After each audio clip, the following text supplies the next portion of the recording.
والعاقبة للمتقين والصلاة والسلام على سيد الأنبياء والمرسلين أما بعد فأعوذ بالله من الشيطان الرجيم بسم الله الرحمن الرحیم۔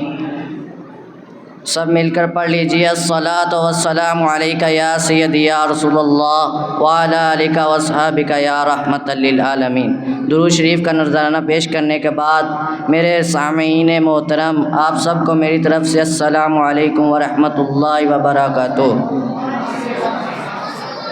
حضور کریم صلی اللہ علیہ وسلم ارشاد فرماتے ہیں کہ قیامت کے دن جس شخص کا سب سے پہلے فیصلہ کیا جائے گا وہ شہید ہوگا۔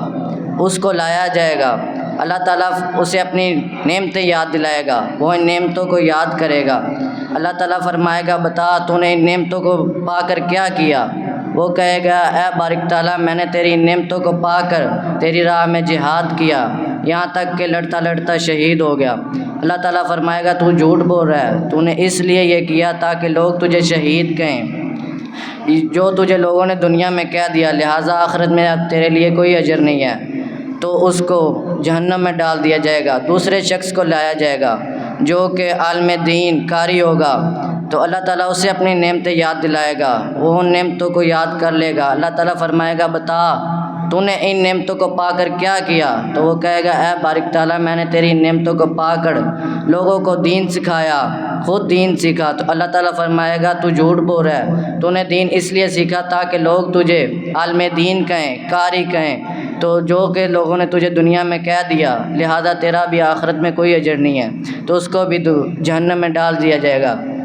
تیسرے شخص کو لایا جائے گا جو کہ بہت ہی سخی ہوگا اور بہت سخاوت کرتا ہوگا، تو اللہ تعالیٰ اسے فرمائے گا بتا تو نے میری نعمتوں کو پا کر کیا کیا؟ تو وہ کہے گا اے بارک تعالیٰ میں نے تیری نعمتوں کو پا کر جو تجھے راہ اچھا لگتا تھا میں نے تیری ان راہ میں خرچ کیا۔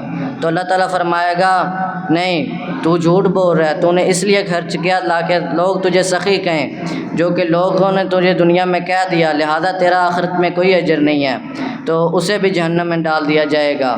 اور ہمیں چاہیے کہ ہم جو بھی عمل کریں وہ اللہ تعالیٰ کی رضا کے لیے کریں، نہ کہ لوگوں کو دکھاوے کے لیے۔ وما علینا الا البلاغ المبین۔